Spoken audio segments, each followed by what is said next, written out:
Hello guys, कैसे हैं आप सभी लोग। आई होप कि आप सभी लोग ठीक होंगे। तो दोस्तों, आज आप लोग के लिए जीके के मोस्ट इंपॉर्टेंट क्वेश्चन जो आपके एग्जाम के लिए बिल्कुल इंपॉर्टेंट है और ये सारे क्वेश्चन कई बार एग्जाम में पूछे गए हैं। सारे सवाल प्रीवियस ईयर है, इसलिए वीडियो को एंड तक जरूर देखिएगा। और एक चीज यहाँ पे ये भी बता दूं कि अगर आप इस वीडियो की पूरी पीडीएफ डाउनलोड करना चाहते हैं तो हमारे इस वीडियो के डिस्क्रिप्शन बॉक्स में टेलीग्राम और इंस्टाग्राम दोनों का लिंक दे दिया गया है। तो सबसे पहले आपको क्या करना होगा, टेलीग्राम चैनल ज्वाइन करना है और वहां से सारे वीडियो पीडीएफ फाइल को डाउनलोड कर सकते हैं। ठीक है, तो चलिए शुरू करते हैं। और यहाँ पर देखेंगे पहला क्वेश्चन आप लोग के स्क्रीन के ऊपर ये है। पहला क्वेश्चन है कि भारत का सबसे बड़ा म्यूजियम कौन सा है।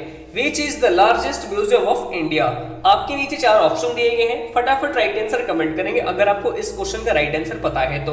और वैसे देखिए इस क्वेश्चन का राइट आंसर क्या हो जाएगा, ऑप्शन नंबर बी हो जाएगा। बी में हमारे पास क्या है, इंडियन म्यूजियम हो जाएगा राइट आंसर। ठीक है, इंडियन म्यूजियम हो जाएगा। ठीक है, और ये जो इंडियन म्यूजियम है ये कहाँ पर स्थित है, तो ये देखिए आपको कोलकाता में स्थित है। कहाँ पर स्थित है, कोलकाता में स्थित है। ठीक है, जो कि भारत का सबसे बड़ा म्यूजियम है, ये कोलकाता में स्थित है इंडियन म्यूजियम। ये आपको यहाँ पे याद रखना होगा, option number B right answer हो जाएगा। ठीक है, अगले क्वेश्चन की ओर बढ़ते हैं। अगला सवाल बहुत ही अच्छा है। सवाल नंबर 2 ये है कि बाबा साहेब अम्बेडकर अंतरराष्ट्रीय हवाई अड्डा ये कहां पर स्थित है। बहुत ही अच्छा सवाल है, कई बार एग्जाम में भी पूछा गया है। तो देखिए यहाँ पे भी इस क्वेश्चन का राइट आंसर क्या हो जाएगा, ऑप्शन नंबर ए हो जाएगा। ए में हमारे पास क्या है, नागपुर। ठीक है, जो बाबा साहेब अम्बेडकर अंतरराष्ट्रीय हवाई अड्डा है ये आपको नागपुर में स्थित है। ठीक है, तो इसलिए इस क्वेश्चन का राइट आंसर क्या हो जाएगा, ऑप्शन नंबर ए हो जाएगा। नेक्स्ट सवाल की ओर बढ़ते हैं। अगला सवाल ये है कि भारत पर प्रथम विदेशी आक्रमण किसने किया। भारत पर हमारे जो इंडिया पे जो प्रथम विदेशी जो आक्रमण किए थे वो कौन किए थे। तो देखिए इसका राइट आंसर क्या हो जाएगा, ऑप्शन नंबर भी ए ही हो जाएगा। ए में हमारे पास क्या है, ईरानियों ने जो भारत पर सबसे पहले आक्रमण किया था।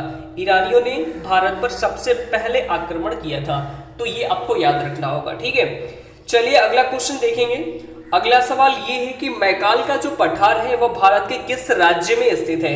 मैकाल का पठार भारत के किस राज्य में स्थित है। सारे क्वेश्चन इंपॉर्टेंट है, कई बार एग्जाम में पूछे गए, सारे क्वेश्चन प्रीवियस ईयर है।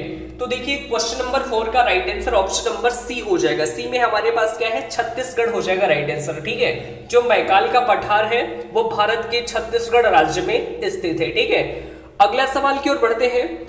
अगला सवाल क्या है, यहाँ पे ध्यान से देखेंगे कि यूनेस्को द्वारा कलिंग पुरस्कार किस क्षेत्र के लिए दिया जाता है। क्रिकेट, विज्ञान, शिक्षा या फिर फुटबॉल। अगर आपको इसका भी राइट आंसर पता है तो सभी लोग कमेंट जरूर करेंगे। तो देखिए इसका right answer option number B हो जाएगा। बी में हमारे पास क्या है, विज्ञान हो जाएगा। ठीक है, साइंस के क्षेत्र में यूनेस्को द्वारा कलिंग पुरस्कार साइंस के क्षेत्र में दिया जाता है, जो कि ऑप्शन नंबर बी हो जाएगा इस क्वेश्चन का राइट आंसर। अगला सवाल देखेंगे यहाँ पे। अगला सवाल ये है कि धनराज पिल्ले किस खेल से संबंधित है। ठीक है, Dhanraj Pillay is related to which sports. सभी लोग राइट आंसर कमेंट करेंगे। क्रिकेट, सॉरी यहाँ पे football, tennis, hockey, cricket. Right answer comment करेंगे सभी लोग कि धनराज पिल्ले किस खेल से संबंधित है। तो देखिए ये संबंधित है किससे, हॉकी से। ऑप्शन सी हो जाएगा राइट आंसर। चलिए अगला सवाल देखेंगे यहाँ पे। अगला सवाल ये है कि विश्व में चांदी की सबसे बड़ा उत्पादक देश कौन सा है। आयरलैंड, मध्य प्रदेश, मैक्सिको या फिर तमिलनाडु। राइट आंसर कमेंट करेंगे सभी लोग क्वेश्चन नंबर 7 का कि विश्व में चांदी की सबसे बड़ा उत्पादक देश कौन सा है। Which is the largest producer of silver in the world. Right answer comment करेंगे सभी लोग। और वैसे इस क्वेश्चन का right answer option number C हो जाएगा। सी में हमारे पास क्या है, मैक्सिको हो जाएगा राइट आंसर। ठीक है, अगले सवाल की ओर बढ़ते हैं। अगला सवाल ये कि क्षेत्रफल के अनुसार विश्व का सबसे छोटा देश कौन सा है। वेटिकन सिटी, कनाडा, फ्रांस या फिर जर्मनी। राइट आंसर कमेंट करेंगे सभी लोग कि क्षेत्रफल के अनुसार विश्व का सबसे छोटा देश कौन सा है। तो देखिए ये है वेटिकन सिटी, जो कि ऑप्शन नंबर ए हो जाएगा राइट आंसर। ठीक है, वेटिकन सिटी क्या है, क्षेत्रफल के अनुसार विश्व का सबसे छोटा देश है। ये आपको यहाँ पे याद रखना होगा। और विश्व का सबसे बड़ा यानी क्षेत्रफल की दृष्टि में विश्व का सबसे बड़ा ये है कनाडा। ये आपको याद रखना होगा। नेक्स्ट सवाल की ओर बढ़ते हैं।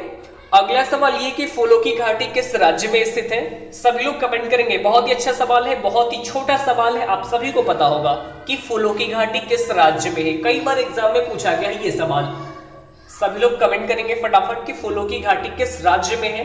तो देखिए इसका right answer option number A हो जाएगा उत्तराखंड, जो कि ऑप्शन ए में दिया गया है। उत्तराखंड हो जाएगा राइट आंसर, जिसे हम फूलों की घाटी भी कहते हैं। इसी राज्य को, यानी जो उत्तराखंड राज्य है, हम इसे फूलों की घाटी के नाम से भी जाने जाते हैं।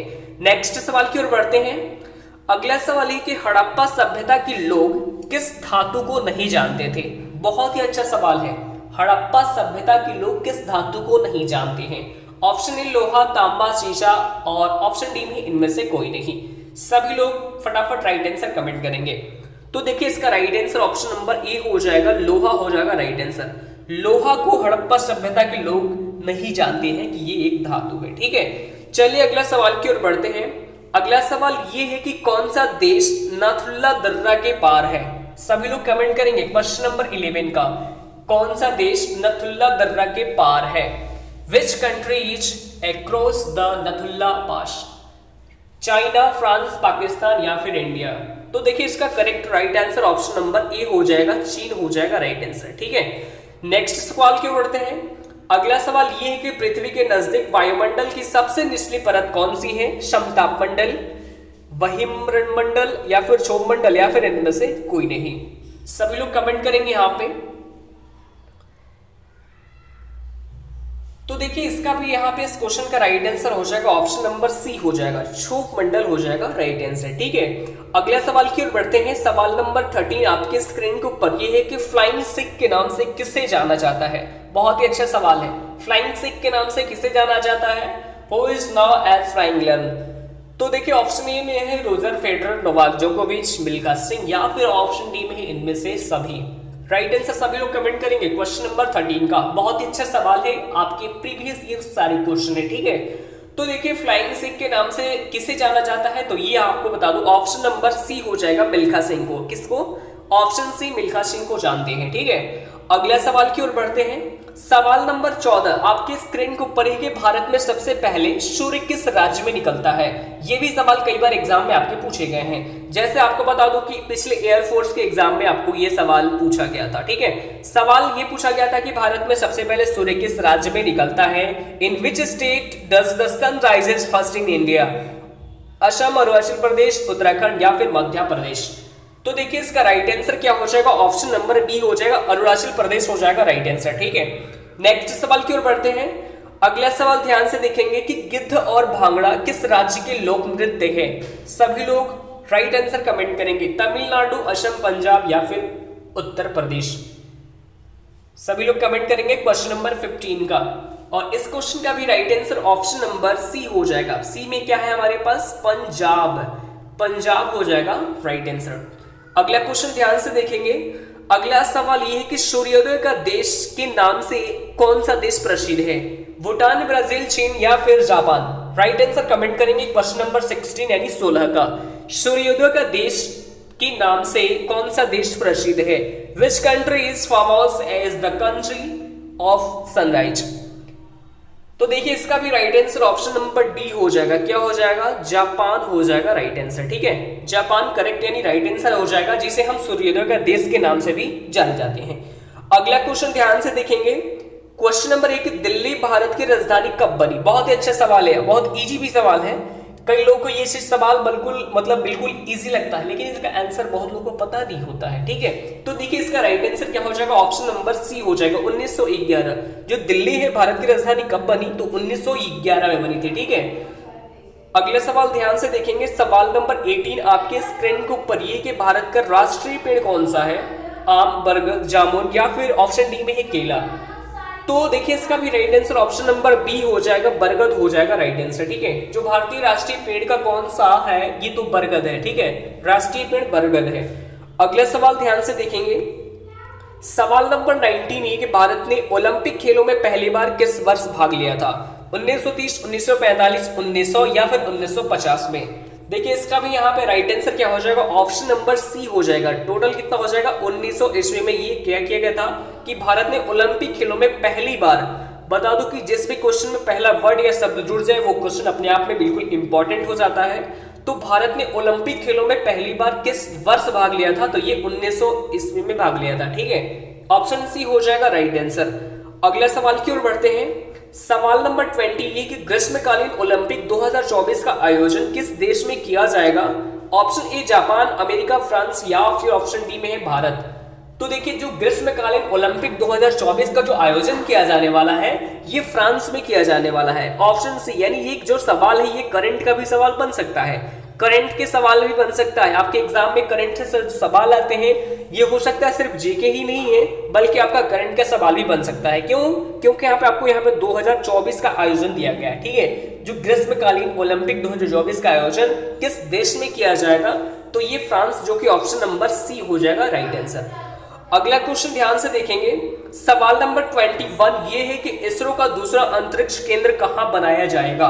ये भी सवाल आपका करंट अफेयर में ही पूछा जा सकता है। करंट अफेयर के ये सवाल है, समझ सकते हैं, ये आपको जीके में लाया गया है। क्यों? क्योंकि ये सवाल बिल्कुल इंपॉर्टेंट है। सवाल ये है कि इसरो का दूसरा अंतरिक्ष केंद्र कहां बनाया जाएगा? तमिलनाडु, पंजाब, बेंगलुरु या फिर ऑप्शन डी में है हरियाणा। तो देखिए इसका क्या हो जाएगा? ऑप्शन ए हो जाएगा, तमिलनाडु में बनाया जाएगा।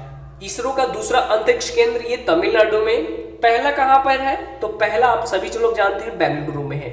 ये चीज आपको यहाँ पे याद रखना होगा। आगे बढ़ते हैं, अगला सवाल ध्यान से देखेंगे कि किस हिमालय चोटी को सागर माथा भी कहते हैं? अरावली, माउंट एवरेस्ट, गोविंद या फिर पंचमढ़ी। देखिए यहाँ पे क्वेश्चन नंबर 22 का भी right answer option number B हो जाएगा। क्या है हमारे पास? बी में माउंट एवरेस्ट हो जाएगा राइट आंसर, ठीक है, जो हिमालय चोटी का सागर माथा भी कहते हैं, ठीक है। नेक्स्ट सवाल की ओर बढ़ते हैं। अगला सवाल ये कि सर्वप्रथम किसने पता लगाया कि पृथ्वी गोल है? न्यूटन, पाइथागोरस, गैलीलियो या फिर ऑप्शन डी इनमें से कोई नहीं। तो देखिए ये आपको बता दो ये किसने पता लगाया था? तो ये पाइथागोरस ने लगाए थे। पाइथागोरस ने लगाया थे कि हमारा सर्वप्रथम किसने पता लगाया था कि पृथ्वी हमारी गोल है? तो ये पाइथागोरस, यानी जो पाइथागोरस प्रमेय अपने लॉ पढ़े होंगे इन्होंने ही ये पता लगाया था। ऑप्शन बी हो जाएगा इस क्वेश्चन का राइट आंसर। नेक्स्ट सवाल की ओर बढ़ते हैं। अगला सवाल ये है कि सर्वप्रथम किसने सिद्ध किया कि पृथ्वी गोल है? देखिए ये सवाल जो है हमारे पास, सर्वप्रथम किसने सिद्ध किया कि पृथ्वी गोल है? सिद्ध किया, किसने सिद्ध किया? और पिछला हमारे पास सवाल क्या था कि सर्वप्रथम किसने पता लगाया था? पता लगाया और सिद्ध किया, ये दोनों में अंतर है। तो ये आपको मैगलेन ने आपको सिद्ध किया था। किसने?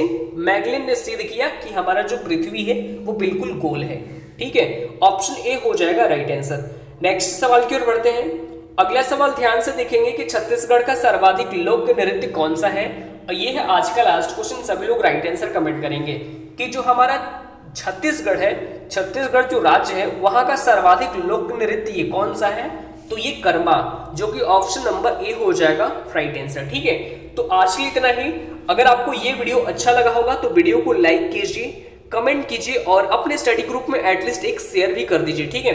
तो आज के लिए इतना ही, फिर मिलते हैं नेक्स्ट वीडियो में। धन्यवाद। और एक चीज यहाँ पे ये भी बता दूं कि अगर आपको लूसेंट अगर आप पढ़ते होंगे तो लूसेंट की जो हमारे पास लाइव क्लासेस होगी वो आपको मॉर्निंग में कितने बजे? सुबह के आपको 6 बजे, सुबह 6 बजे लाइव क्लास नहीं, सुबह 6:30 में आपको लाइव क्लास चलती है। वहां से आप जुड़ सकते हैं डेली। किस चैनल पे? तो इसी चैनल पे, जिसका नाम क्या है, आपको नाम है आपको याद होना चाहिए अगर आप नए हो तो, सूर्या डिफेंस एकेडमी, ठीक है। सूर्या डिफेंस एकेडमी जो चैनल है इसी पे आपको, यानी जो लाइव क्लास चलता है सुबह के 6 बजे, जीके का ही है। अगर आप लूसेंट पढ़े होगे तो आप वहां आके आप अपना टेस्ट दे सकते हैं, ठीक है। लूसेंट जीके जो आपको सुबह के 6:30 पे वहां से क्लास स्टार्ट होती है, वहां से आप जुड़ सकते हैं। ये क्लास कल से स्टार्ट हो जाएगी, बिल्कुल आप बने रहिए।